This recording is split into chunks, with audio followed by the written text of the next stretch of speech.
Wow, mantap betul lah ini. Ternyata bukan omong kosong belaka. Presiden Sevilla FC bikin geger. Jose Maria Carrasco yang pernah sebut bisa rekrut pemain timnas Indonesia mendadak hubungi agen Justin Hubner. Negosiasi rahasia demi bek timnas Indonesia ini bisa gabung ke klub raksasa Spanyol. Jadi harapanku, di sisi lain memang Justin Hubner mengaku sangat mengidolakan pemain Sevilla, Sergio Ramos. Apakah impiannya bermain bersama sang idola akan terwujud? Semoga saja demi meningkatkan level karirnya. Yes, alhamdulillah. Kabar baik datang. Dikasih sinyal akun resmi timnas Belanda. Pak Erik dan Sintayong langsung gerak cepat proses naturalisasi pemain keturunan Great Ian Maatsen untuk perkuat timnas Indonesia di kualifikasi Piala Dunia 2026 round 3. Jadi harapanku sekarang, di sisi lain Maatsen mengaku kecewa dengan timnas Belanda auhan Ronald Koeman. Apakah ini bisa terrealisasi? Simak semua penjelasannya di sini. Tak menyangka, fans timnas Indo dibuat kaget mendengarnya. Timnas Cina dilanda krisis besar. Dua pemain Cina resmi dihukum berat karena terbukti lakukan match fixing. FIFA langsung turun tangan dengan ban timnas Cina dari kualifikasi Piala Dunia 2026. Mendadak putuskan kasih poin langsung ke timnas Indonesia dan seluruh tim grup C. Jadi harapanku, apa yang sebenarnya terjadi di balik layar? Simak semua penjelasannya di sini. Yes, mantap, alhamdulillah. Sintayong bahagia bukan main. Anak hilang di posisi depan akhirnya kembali cetak gol dan siap perkuat timnas Indonesia lawan Bahrain dan Cina. Cetak 2 gol penting di timnya. Apakah ini kunci kejutan besar Garuda di kualifikasi Piala Dunia 2026? Inti peran pentingnya yang bakal mengguncang lawan. Nah, ini baru top. Sederhana tapi bikin fans timnas Indo sangat bahagia. Gebrakan besar Mas Hilgers janji bakal segera belajar bahasa Indonesia setelah perkuat timnas. Apa sebenarnya alasan dibalik keputusan mengejutkan ini? Strategi rahasia yang disiapkan untuk bawa skuad Garuda menuju kesuksesan internasional. Bisakah Hilgers jadi andalan baru yang akan mengguncang sepak bola Indonesia? Simak selengkapnya tentang rencana besar dan ambisi Hilgers untuk timnas. Ini terungkap jelas. Tak heran proses naturalisasi dikebut. Liliano Reijnders diproyeksikan tampil bulan depan lawan Bahrain dan Cina. Inilah analisis mengejutkan 3 posisi terbaiknya di timnas Indonesia. Apakah ia akan jadi kunci kemenangan Garuda? Simak peran krusial yang bisa mengubah jalannya pertandingan dan bikin lawan ketar-ketir. Breaking news. Bikin kaget publik Indo. Setelah lama alamai cedera, pelatih Blackpool FC Steve Bruce akhirnya berikan update soal kondisi terbaru Elkan Bagot. Apakah ia siap kembali ke lapangan? Apa yang sebenarnya terjadi selama pemulihannya? Simak kabar terbaru Elkan yang bikin fans timnas Indonesia berdebar. Super fantastis. Langkah super cerdas.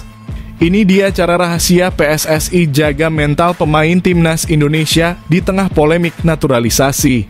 Strategi mengejutkan untuk memastikan fokus dan kinerja optimal. Mantap, ini berkelas.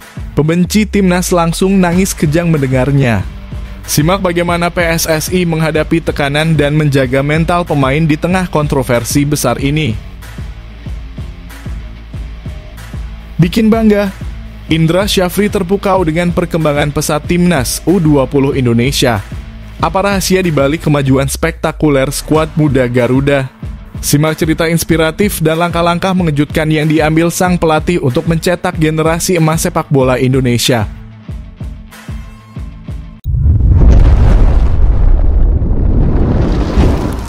Sebelumnya mohon subscribe channel ini dulu supaya nggak ketinggalan berita terupdate timnas Indonesia. Yes, alhamdulillah. Kabar baik datang. Dikasih sinyal akun resmi timnas Belanda.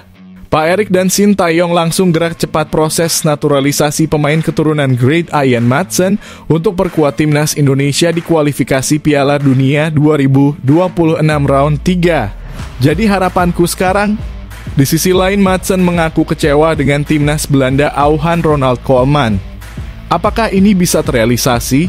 Simak semua penjelasannya di sini.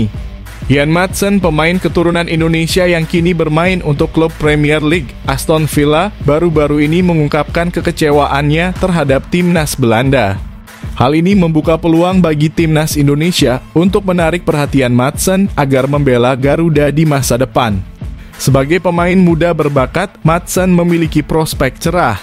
Setelah pindah dari Chelsea, ia menerima tawaran dari Aston Villa. Penampilan terbarunya membantu Aston Villa meraih kemenangan atas Young Boys dalam pertandingan pertama Liga Champions pada Selasa kemarin. Meski tampil gemilang, timnas Belanda belum memberikan kepercayaan penuh kepadanya. Ia sempat masuk dalam skuad asuhan Ronald Koeman untuk Euro 2024 di menit-menit terakhir, namun tidak diturunkan dalam pertandingan. Ketika Belanda memainkan laga UEFA Nations League pada awal September 2024, Madsen tidak dipanggil oleh Koeman dan hanya dipanggil untuk timnas Belanda U21 dalam kualifikasi Euro U21 2025. Dalam wawancara dengan Bein Sports, Madsen mengaku kecewa karena belum dipanggil ke tim senior Belanda, meskipun ia tetap berusaha keras untuk mendapatkan kesempatan di masa depan. Tentu saja ini mengecewakan. Saya berharap dipanggil ke tim senior, kata Madsen. Namun Madsen menegaskan bahwa dirinya tetap berkomitmen dan tidak akan mundur dari timnas U21 meski kecewa. Terkadang Anda harus menerima keadaan dan tidak terlalu khawatir. Saya harus membuktikan bahwa saya bisa bermain untuk tim nasional Belanda, jelas Madsen. Jika Madsen terus tak mendapatkan kesempatan di timnas Belanda, tidak menutup kemungkinan ia akan mempertimbangkan untuk membela timnas Indonesia. Madsen disebut memiliki darah Indonesia dari kakek neneknya yang meskipun memiliki paspor Suriname, tetapi berasal dari Jawa. Akun Instagram @oranjeindonesia bahkan memberikan sinyal bahwa Madsen bisa saja terkait dengan proyek naturalisasi PSSI.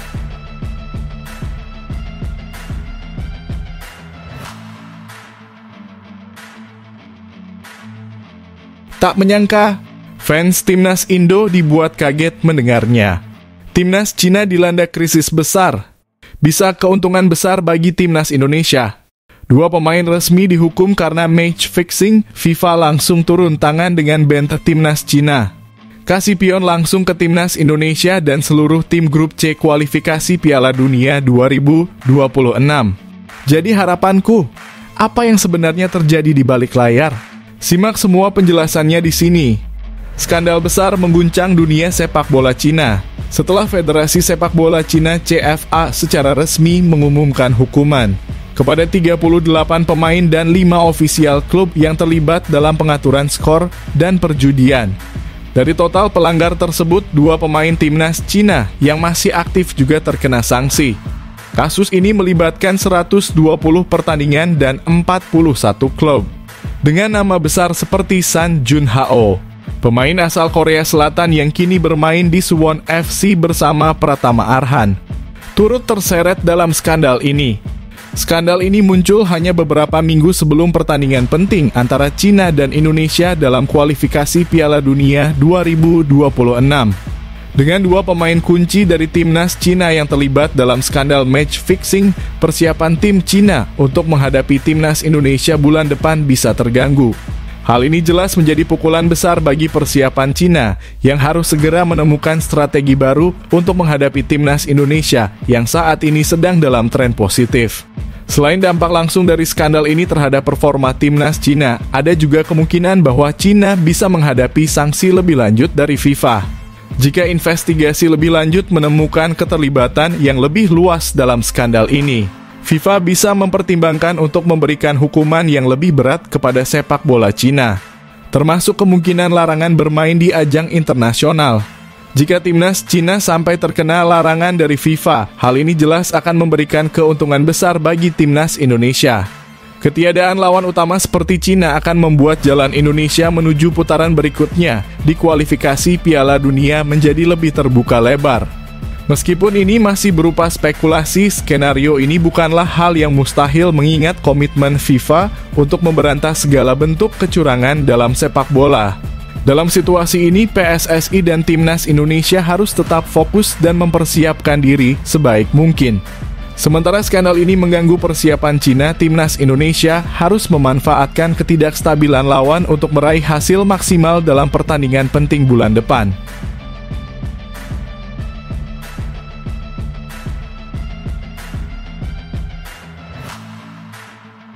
Sensasional mantap, Shin Tae-yong full senyum dibuatnya. Jelang laga krusial lawan Bahrain dan Cina, Timnas Garuda dapat tambahan kekuatan. Striker super gacor ini siap bergabung dan dipanggil Shin Tae-yong ke Timnas Indonesia. Apakah ini kunci sukses untuk menaklukkan lawan berat? Simak fakta mengejutkan tentang pemain ini yang bikin fans tak sabar menanti. Persebaya Surabaya berhasil meraih kemenangan tipis 2-1 atas Persis Solo dalam lanjutan Liga 1 musim ini. Malik Rizaldi menjadi pahlawan bagi Persebaya dengan mencetak 2 gol dalam pertandingan yang digelar di Stadion Gelora Bung Tomo, Rabu malam kemarin. Malik Rizaldi pun merasa sangat bahagia setelah berhasil mencetak 2 gol tersebut. Malik datang ke Persebaya dengan prestasi gemilang, di mana ia tercatat sebagai pencetak gol terbanyak lokal Liga 1 musim lalu dengan koleksi 12 gol dan 4 assist. Debut Malik di Liga 1 bersama Persebaya terjadi pada matchday ketiga saat menghadapi Persita Tangerang. Setelah pemulihan dari cedera, Malik akhirnya berhasil mencetak gol pada pertandingan melawan Persis Solo yang membawa Persebaya naik ke peringkat kedua klasemen sementara. Dalam konferensi pers pasca pertandingan, Malik mengungkapkan rasa senangnya. Saya sangat senang karena setelah cedera bisa mencetak gol di penampilan pertama saya di Gelora Bung Tomo. Melihat banyaknya penonton sangat memotivasi saya, ini kemenangan penting untuk tim, ungkap Malik seperti dikutip dari situs resmi Persebaya. Malik juga menyatakan bahwa selama masa cederanya, seluruh tim Persebaya memberikan dukungan penuh agar ia segera pulih. Mereka memastikan ia kembali ke lapangan hanya setelah benar-benar berada dalam kondisi terbaik. Saya sangat bersyukur memiliki pelatih seperti Coach Paul Munster. Dia selalu percaya pada saya dan terus memotivasi saya untuk kembali dari cedera. Alhamdulillah, saya bisa mencetak gol, ujarnya.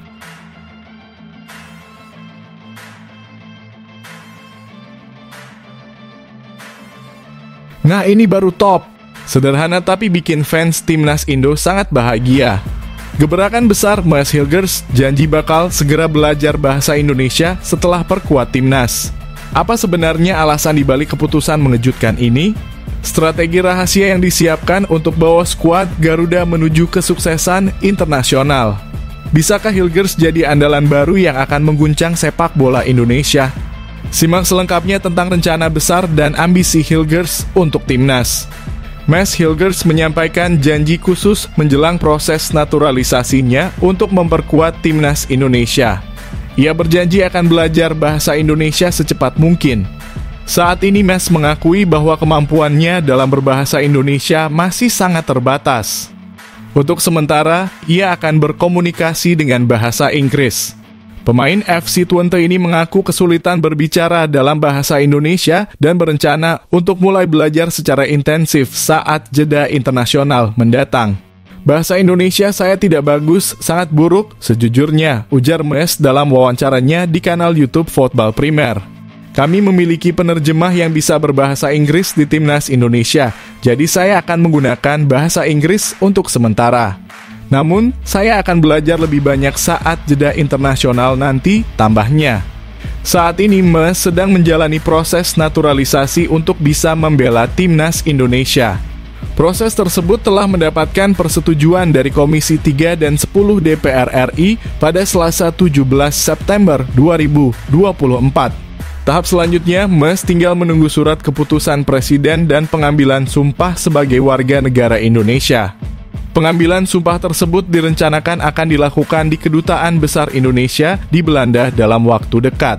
Diharapkan Mes bisa memperkuat Timnas Indonesia dalam laga ketiga dan keempat putaran ketiga kualifikasi Piala Dunia 2026 zona Asia pada Oktober 2024. Pada pertandingan tersebut, skuad Garuda akan menghadapi Bahrain dan Cina. Selain Mas, Liano Reijnders juga sedang menjalani proses naturalisasi dan prosesnya sudah mendapatkan persetujuan dari DPR RI.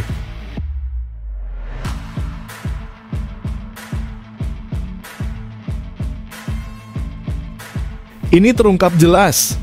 Tak heran proses naturalisasi dikebut. Liano Reijnders diproyeksikan tampil bulan depan lawan Bahrain dan Cina. Inilah analisis mengejutkan 3 posisi terbaiknya di Timnas Indonesia. Apakah ia akan jadi kunci kemenangan Garuda? Simak peran krusial yang bisa mengubah jalannya pertandingan dan bikin lawan ketar-ketir. Liano Reijnders dan Mas Hilgers menjadi 2 pemain keturunan terbaru yang sedang dalam proses naturalisasi untuk bisa memperkuat Timnas Indonesia. Keduanya dikabarkan akan segera mengambil sumpah sebagai warga negara Indonesia, namun proses tersebut akan dilakukan di Belanda. Kehadiran Liano Reijnders di Timnas Indonesia tentunya menjadi tambahan kekuatan bagi skuad Garuda. Selain pengalaman bermainnya, Liano juga dikenal sebagai pemain yang versatile atau serbaguna karena mampu bermain di berbagai posisi. Bahkan menurut laman Transfermarkt, pemain berusia 23 tahun ini bisa bermain di 10 posisi berbeda, dari bek hingga gelandang, dengan posisi gelandang sebagai yang terkuat saat ini. Pelatih Timnas Indonesia Shin Tae-yong belum menentukan posisi pasti untuk Liano. Namun jika melihat dari statistik dan permainannya, berikut adalah posisi terbaik Liano Reijnders yang bisa dimainkan di Timnas Indonesia. 1. Winger kiri. Pada musim lalu, Liano sering bermain di posisi winger kiri bersama klub PEC Zwolle. Dari 33 pertandingan, ia tampil sebanyak 18 kali di posisi ini. Statistiknya juga cukup baik dengan mencetak 3 gol dan 1 assist, semuanya saat bermain sebagai winger kiri. 2. Gelandang serang. Saat dipinjamkan ke FC Utrecht U21 pada musim 2023, Liano mendapatkan banyak kesempatan bermain di divisi kedua Liga Belanda. Di klub ini ia sering bermain sebagai gelandang serang dan berhasil mencatatkan 4 assist. Statistik ini menunjukkan bahwa Liano memiliki visi bermain yang baik dan mampu berperan sebagai kreator serangan. 3. Winger kanan. Liano juga bisa bermain sebagai winger kanan. Sejak bermain di tim U19 hingga musim 2023, ia telah bermain 30 kali di posisi ini dengan torehan 1 gol dan 2 assist. Dalam formasi Timnas Indonesia, Liano berpotensi menjadi pilihan winger kanan mendukung Rafael Struijk di lini depan dan Ragnar Oratmangoen di sayap kiri. Kemampuan Liano yang serbaguna akan sangat membantu Shin Tae-yong dalam menyesuaikan strategi permainan Timnas Indonesia.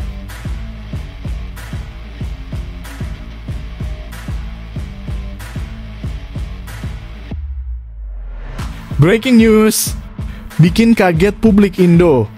Setelah lama alami cedera, pelatih Blackpool FC Steve Bruce akhirnya berikan update soal kondisi terbaru Elkan Bagot. Apakah ia siap kembali ke lapangan? Apa yang sebenarnya terjadi selama pemulihannya? Simak kabar terbaru Elkan yang bikin fans Timnas Indonesia berdebar.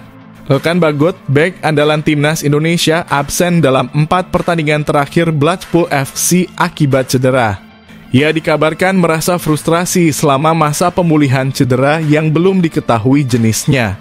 Cedera tersebut membuatnya absen dalam 4 laga The Seeders, julukan Blackpool FC. Pelatih Blackpool Steve Bruce menjelaskan bahwa Elkan harus menggunakan sepatu khusus sebagai bagian dari perawatan cederanya. Bruce yang pernah bermain untuk Manchester United memperkirakan bahwa cedera Elkan cukup serius dan kemungkinan akan membuatnya absen selama sekitar 1 bulan lagi. Dia masih memakai sepatu bot saat ini, ujar Bruce dikutip dari Blackpool Gazette. Dia akan menjalani perawatan selama seminggu lagi, kemudian rehabilitasi, jadi saya rasa kita tidak akan melihatnya selama sebulan ke depan. Bruce juga menyatakan bahwa Elkan sangat kecewa dan frustrasi dengan situasi ini, mengingat ia harus melewatkan banyak pertandingan penting untuk Blackpool. Hal ini sangat membuat frustrasi dan mengecewakan bagi pemain itu sendiri, tutur Bruce. Elkan Bagot saat ini bermain untuk Blackpool FC sebagai pemain pinjaman dari Ipswich Town sejak Agustus 2024. Berdasarkan kesepakatan pinjamannya, Elkan bisa kembali ke Ipswich Town pada bursa transfer musim dingin Januari 2025 jika klub tersebut membutuhkan tenaganya.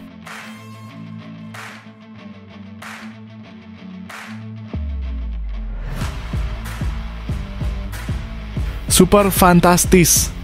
Langkah super cerdas. Ini dia cara rahasia PSSI jaga mental pemain timnas Indonesia di tengah polemik naturalisasi. Strategi mengejutkan untuk memastikan fokus dan kinerja optimal. Mantap, ini berkelas. Pembenci timnas langsung nangis kejang mendengarnya. Simak bagaimana PSSI menghadapi tekanan dan menjaga mental pemain di tengah kontroversi besar ini. Sekretaris Jenderal PSSI Yunus Nusi mengungkapkan bahwa PSSI terus berupaya menjaga kondisi mental para pemain timnas Indonesia yang terpengaruh oleh polemik seputar pemain naturalisasi. Beberapa waktu terakhir, isu tentang pemain naturalisasi dengan paspor ganda menjadi topik hangat di media sosial. Perbincangan ini semakin ramai setelah Peter Gonta, mantan duta besar Indonesia untuk Polandia, mengangkat dugaan soal pemain naturalisasi yang memiliki 2 kewarganegaraan. Meskipun PSSI melalui anggota komite eksekutif Arya Sinulinga telah membantah klaim tersebut, isu ini tetap bergulir di media sosial dan menjadi perhatian publik. Tidak hanya ramai dibicarakan, kabar ini juga menarik perhatian para pemain timnas Indonesia. Yunus Nusi menjelaskan bahwa para pemain turut memantau perkembangan berita tersebut di media sosial. Oleh karena itu, PSSI berusaha keras menjaga mental para pemain agar tetap stabil dan fokus pada karir mereka, baik di klub maupun saat memperkuat tim merah putih. Salah satu cara PSSI menjaga psikologi pemain adalah dengan terus berkomunikasi dengan mereka, terutama para pemain diaspora. Tujuannya agar mereka tidak terpengaruh oleh isu-isu negatif yang dapat merusak semangat dan fokus mereka. Yunus Nusi menekankan pentingnya memastikan pemain tidak terganggu oleh berita yang tidak menyenangkan. Kami masih dalam tahap menjaga psikologi mereka dan berharap mereka tidak terganggu dengan pernyataan yang bisa menurunkan semangat, ujar Yunus Nusi. Yunus mengakui bahwa memang ada pemain yang membaca pernyataan-pernyataan tersebut.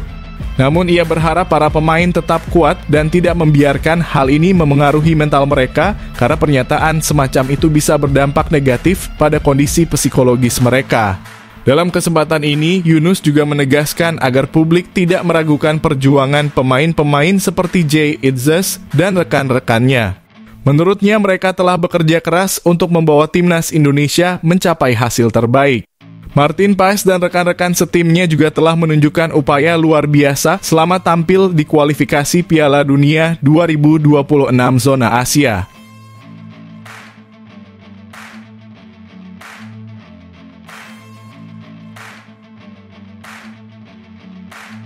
Yes, alhamdulillah.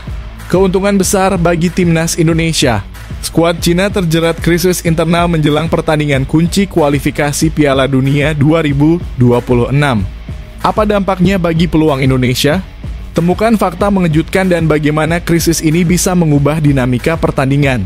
Tim nasional Cina yang saat ini dilatih oleh Branko Ivankovic sedang menghadapi persiapan yang kurang ideal menjelang pertandingan melawan timnas Indonesia dalam babak ketiga kualifikasi Piala Dunia 2026 zona Asia. Pasalnya, Cina baru saja mengalami 2 kekalahan berturut-turut dalam pertandingan sebelumnya.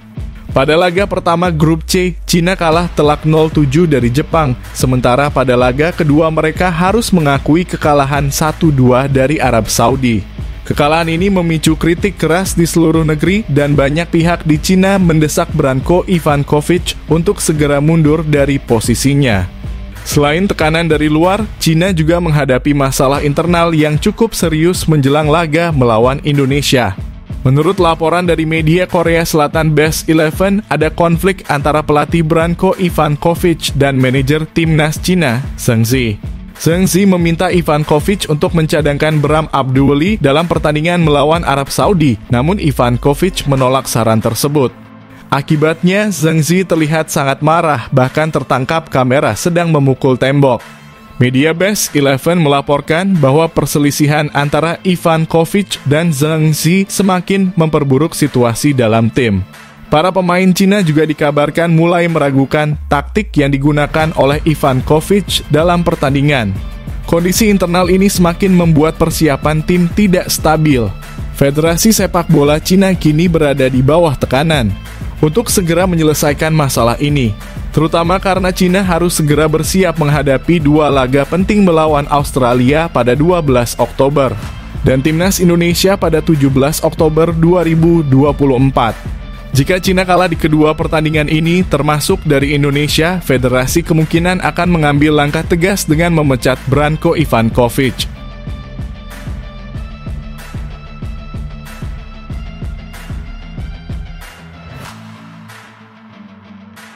Bikin bangga, Indra Syafri terpukau dengan perkembangan pesat Timnas U20 Indonesia. Apa rahasia dibalik kemajuan spektakuler skuad muda Garuda? Simak cerita inspiratif dan langkah-langkah mengejutkan yang diambil sang pelatih untuk mencetak generasi emas sepak bola Indonesia. Indra Syafri berbicara tentang persiapan timnya menjelang kualifikasi Piala Asia U20 2025. Sebanyak 30 pemain telah dipersiapkan untuk menghadapi ajang ini, termasuk Jens Raven dan Wilber Jardim. Selain itu, sebagian besar pemain yang dipilih adalah pemain yang sebelumnya ikut serta dalam Piala ASEAN U19 2024. Kali ini, Garuda Nusantara membawa misi penting, yaitu lolos ke Piala Asia U20. Indra Syafri menjelaskan bahwa persiapan berjalan dengan baik dan ia juga mengapresiasi Bali United yang telah menyediakan fasilitas latihan. Selama seminggu terakhir, seluruh pemain menjalani latihan intensif di sana. Sebelumnya, Garuda Nusantara telah mengadakan pemusatan latihan yang panjang dan mengikuti turnamen Seoul Earth On 2024. Menurut Indra Syafri, fasilitas yang disediakan Bali United sangat mendukung program latihan yang telah direncanakan. Ia juga menyebut bahwa anak asuhnya telah menunjukkan perkembangan yang signifikan dengan hasil tes yang positif. Mereka kini siap menghadapi kualifikasi Piala Asia di mana Yaman, Maladewa, dan Timor Leste menanti di babak grup. Indra Syafri mengatakan bahwa kondisi pemain telah jauh lebih baik dibandingkan sebelumnya berdasarkan hasil tes yang telah dilakukan. Dari 30 pemain yang telah disiapkan, nantinya hanya 23 pemain yang akan dibawa ke kualifikasi. Tim pelatih akan memilih pemain-pemain yang paling siap untuk menghadapi kompetisi ini. Kami tidak banyak melakukan perubahan, ujar Indra. Ia juga menambahkan bahwa daftar 23 pemain yang akan tampil di kualifikasi akan dikirimkan paling lambat pada 19 atau 20 September. Tim Garuda Nusantara berharap bisa meraih hasil maksimal dalam turnamen tersebut.